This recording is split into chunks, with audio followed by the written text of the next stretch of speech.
mwananchi wa kawaida bado yuko juu. Benki Kuu na hesabu zake wanasema imeshuka chini.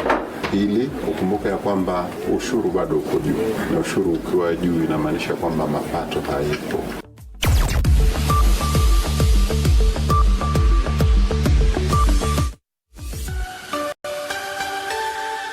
Kwanza ni taarifa ya habari za dunia ikisomwa kwako na Leila Mohamed. Umoja wa Ulaya umesema kuwa marufuku mapya ya Israel dhidi ya makundi 37 ya kutoa misaada yanayofanya kazi Gaza na Ukingo wa Magharibi itazuia msaada wa kuokoa maisha kuwafikia Palestina. Serikali ya Israeli ilisema makundi hayo yameshindwa kutoa maelezo ya kibinafsi ya wafanyakazi wao kutoka Palestina, jambo ambalo Israeli inasema lilihitajika ili kuzuia unyonyaji wa misaada na Hamas. Mkuu wa Umoja wa Ulaya wa masuala ya kibinadamu Hajja Lahbib alisema sheria ya kimataifa ya haki za binadamu imeweka wazi kwamba misaada lazima iwafikie wale wanaohitaji. Israel inasema msaada huo bado ungetolewa kupitia njia zilizoidhinishwa, zikiwemo mashirika ya Umoja wa Mataifa. Serikali ya Israeli ilisema vizuizi vitaanza kutumika kutoka Januari tarehe 1. Sherehe za kukaribisha mwaka mpya tayari zimeanza katika baadhi ya maeneo duniani, huku mataifa ya Pasifiki yakiongoza kuingia mwaka wa 2026 kabla ya sehemu nyingine duniani. Zaidi na Sarafina Robi. Miji na visiwa kadhaa tayari vimebadilisha kalenda, huku mamilioni ya watu wakishuhudia fataki, sherehe za kitamaduni na mikusanyiko ya kifamilia kuashiria mwanzo wa mwaka mpya. Jiji la Sydney nchini Australia lilikuwa miongoni mwa maeneo ya kwanza yenye watu wengi kukaribisha mwaka mpya kwa onyesho kubwa la fataki lililopamba anga la bandari ya Sydney. Sherehe pia zimeripotiwa katika mataifa jirani ya Pacific ikiwemo Fiji, Tonga na Samoa. Wakati huo huo, kisiwa cha Chatham cha New Zealand kilicho mbali na bara hilo pia kimeshavuka mwaka wa 2025 na kuingia mwaka mpya wa 2026. Zimesalia saa kadhaa tu kwa mataifa mengine duniani kuingia mwaka mpya wa 2026. Polisi nchini Uganda imesema imemkamata mwanaharakati maarufu wa haki za binadamu Sarah Birete, mkuu wa shirika la haki za binadamu na mtoa maoni wa mara kwa mara dhidi ya serikali kwenye televisheni na redio za eneo hilo. Polisi ilithibitisha hilo katika chapisho kwenye jukwaa la mitandao ya kijamii X kuwa yuko chini ya ulinzi wa polisi na kuwatafikishwa mahakamani kwa wakati unaofaa. Chapisho hilo lilisema bila kutaja ni lini au mashtaka gani anakabiliwa nayo. Birete, mwanasheria na mkurugenzi mtendaji wa kituo cha utawala wa katiba CCG, amekuwa akikosoa hatua mbalimbali za serikali, ikiwemo kile ambacho upinzani unasema ni kuwaweka kizuizini kinyume cha sheria na kuwatesa wafuasi wake. Unaendelea kusikiliza taarifa ya habari za dunia kutoka idhaa ya Kiswahili ya BBC. Mamlaka katika Jamhuri ya Kidemokrasi ya Kongo imesema kuwa serikali inashirikiana na Uingereza kutafuta suluhu la pamoja kuhusu kurejeshwa nyumbani kwa raia wa Kongo wanaoishi nchini humo kinyume cha sheria. Taarifa kutoka kwa Wizara ya Habari ilisema serikali imemfahamisha rasmi kupitia njia za kidiplomasia juu ya hatua zinazozingatiwa na serikali ya Uingereza kuhusu kuanzishwa kwa vikwazo vya visa vinavyolenga wamiliki wa hati maalum za kusafiri za Kongo. Kwa mujibu wa taarifa hiyo, maafisa wa nchi zote mbili wanaendelea na taratibu za awali za utambulizi wa watu wanaohusika, kwani mpango wa kuwafukuza hauwezi kuanzishwa kukiwa na mashaka yoyote kuhusu utambulisho, na kwamba mchakato huo ni sharti ufanyike kwa kuzingatia kikamilifu haki za binadamu. Serikali inayoongozwa na jeshi la Sudan imesema kivuko cha mpaka cha Adre na nchi ya Chad kitaendelea kuwa wazi kwa muda wa miezi 3 mingine ili kuruhusu utoaji wa misaada ya kibinadamu kwa raia. Mkuu wa Umoja wa Mataifa wa masuala ya kibinadamu Tom Fletcher amekaribisha uamuzi huo, akisema kuendelea na upatikanaji unaotabirika ni muhimu katika kuokoa maisha. Vita vya Sudan vilivyochochewa na mzozo wa madaraka kati ya jeshi na vikosi vya Rapid Support Forces vimeua makumi ya maelfu na mamilioni ya wengine kuyahama makazi yao. Umoja wa Mataifa unasema hilo ndilo janga kubwa zaidi la kibinadamu duniani. Hii ni BBC. Taarifa ya habari za dunia imesomwa na Leila Mohamed. Msikilizaji, karibu tena kwenye matangazo haya kutoka idhaa ya Kiswahili ya BBC. Nchini Tanzania unaweza kuyategea sikio matangazo ya Dira ya Dunia kupitia Loliondo FM na Radio Kwizera. Kenya ni Milele FM na Mwenedu FM. Huko Uganda kuna Voice of Busoga na Voice of Karamoja. DRC yanapatikana kupitia Radio Muungano Beni na Lizadel Radio. Yako pia kwenye FM, tovuti yetu bbcswahili.com na kwenye ukurasa wetu wa Facebook BBC News Swahili. Natumai hapo ulipo msikilizaji mambo yako yanakuendea barabara kabisa siku hii ya mwisho ya mwaka huu 2025. Tukisubiri kukaribisha mwaka mpya 2026, lakini kwanza acha nikupashe taarifa kuu hii leo.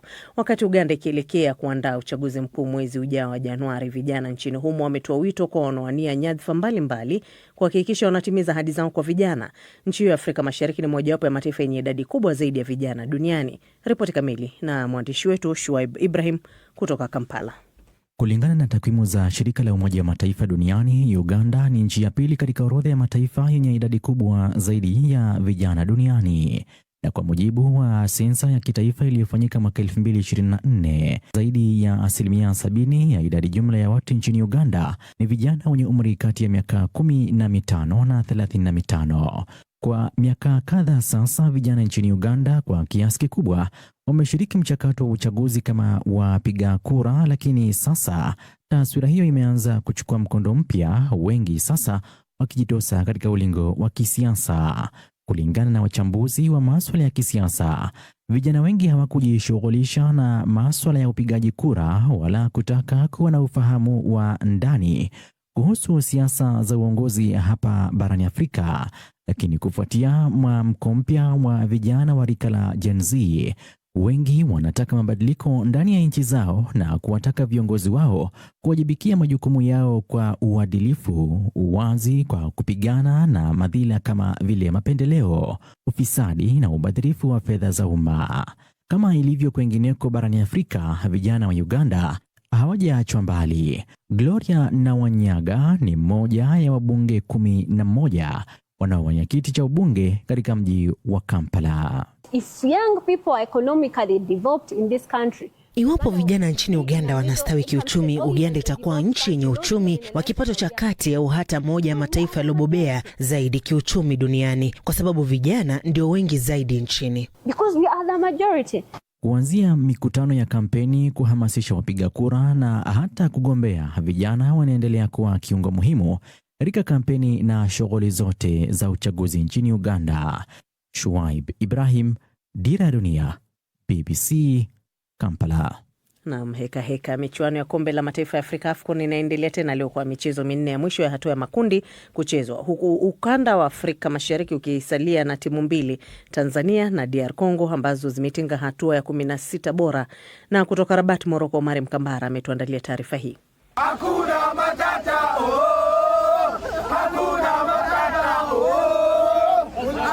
Baada ya kuandika historia ya kufuzu kwa mara ya kwanza kucheza hatua ya 16 bora, mashabiki na wachezaji wa timu ya taifa Tanzania waliendelea kufurahia mafanikio yao. Lakini nahodha wa kikosi hicho, Bwana Samata, amesema wanaanza kujiandaa ili kuwakabili Morocco kwenye hatua ya mtoano. Sio mpinzani rahisi, tumeshacheza naye mara nyingi. Ni mpinzani ambaye tumekuwa tunapata naye tabu sana. Wana timu nzuri, lakini tutaprepare. Walimu wako hapo, nadhani wanawaona wa Morocco, wameona aina yao ya uchezaji, tactical. Kwa hiyo nadhani ataiandaa timu vile ambavyo anaona inaweza kupata matokeo kwenye mchezo dhidi ya Morocco. Wawakilishi wengine wa ukanda wa Afrika Mashariki, Uganda The Cranes, waliondolewa kwenye michuano hiyo baada ya kufungwa na Nigeria Super Eagles kwa goli 3-1. Nyota wa The Cranes, Alan Okello, amesema ukosefu wa uzoefu kumewafanya wao kuweza kuondolewa mapema kwenye michuano hii. Ninaamini tulikosa uzoefu kidogo katika michuano hii, lakini tunahitaji kuinua vichwa vyetu na kujiandaa kwa mashindano yajayo. Ilikuwa ni changamoto kubwa. Tulikosa bahati kidogo katika mashindano haya. Tuna matumaini kwamba tutafanya vizuri zaidi katika michuano ijayo. Macho na masikio ya wana Afrika Mashariki yatasalia kwa timu ya taifa ya Tanzania pamoja na ile ya Jamhuri ya Kidemokrasia ya Kongo, ambao wao walifanikiwa kusonga mbele kwa alama 7 baada ya kupata ushindi goli 3-0 dhidi ya timu ya taifa ya Botswana. Huku kwenye raundi ya 16 bora Kongo watacheza na Algeria. Leo itachezwa michezo minne ya mwisho ya hatua ya makundi. Algeria wakiwa wamekwisha kufuzu kwenye 16 bora watacheza na Guinea ya Equator. Sudan watakuwa wanatafuta nafasi ya kwenda 16 bora watakapowakabili Burkina Faso. Michezo yote hii miwili itachezwa saa 1 kwa saa za Afrika ya Mashariki na saa 4 usiku kwa saa za Afrika Mashariki, saa 2 kwa hapa Morocco. Vinara wa kundi F Ivory Coast watacheza na Gabon ambao tayari imekwisha kutupwa nje ya michuano hii. Mozambiki watashuka dimbani kuwakabili timu ya taifa ya Kameruni. Michezo ya hatua ya 16 bora itaanza kuchezwa kuanzia Januari 3. Kutoka hapa Rabat, Morocco, mimi ni Omari Mkambara, Dira ya Dunia, BBC.